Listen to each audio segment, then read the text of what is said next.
Bom, vamos então conversar um pouquinho a respeito do fluxo digital para esse tipo de guia em periodontia. O que a gente já sabe da literatura é que o PerioGuide ele é indicado para correção de sorriso gengival. Isso a gente tem como um respaldo porque o paciente que tem mau posicionamento de lábio, o paciente que tem excesso de gengiva, algumas condições específicas, o paciente que quer ter um dentinho com a coroa um pouquinho maior. Então tudo isso a gente consegue solucionar de maneira bastante eficaz e previsível com o tratamento associado à odontologia digital. E agora a gente vai tentar contextualizar um pouquinho melhor quais são as principais vantagens desse tratamento. O que a gente tem na literatura é que, claro, quando a gente pensa em tratamentos de gengiva, com algumas ou não casos que vai haver remoção de osso, a gente vai falar em reabilitação funcional e estética, sempre pensando que quando a gente tem uma guia cirúrgica associada, existe um conforto pós-operatório, uma maior assertividade no procedimento e um menor tempo de cadeira para o cirurgião dentista. Então aquela operação que teria uma acuidade um pouquinho maior para saber ali delimitar exatamente quais medidas remover,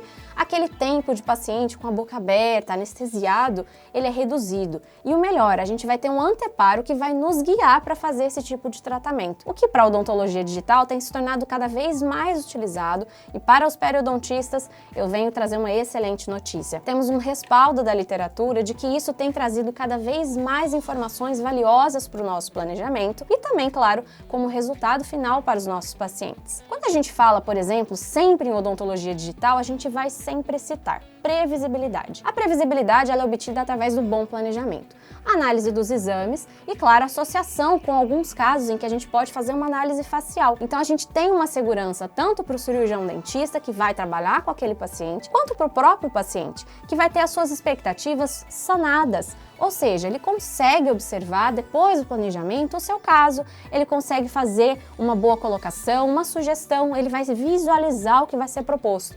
E isso, a gente sabe, né? Nada mais importante do que a gente ter essa participação e essa interatividade com o nosso paciente, que é o foco principal. E lembrando sempre, com uma previsibilidade, uma segurança e conforto nesse tipo de procedimento. Quando a gente fala em tratamento periodontal também, assim como lá naquele caso da cirurgia guiada, a gente vai tratar com dois tipos de exames. O primeiro deles, que é muito comum, que é o escaneamento intraoral. Por que o escaneamento? O escaneamento, que tem aquele formato em STL, ele é fundamental para copiar realmente de maneira mais simples, mais confortável e que dá uma reprodutibilidade importante para o nosso paciente e o seu planejamento. O segundo exame também, que é fundamental e que muitos anos atrás ainda não era utilizado para esse tipo de planejamento, é a tomografia computadorizada. Mas aqui, para a PerioGuide, ela é importante que seja realizada com um afastador labial.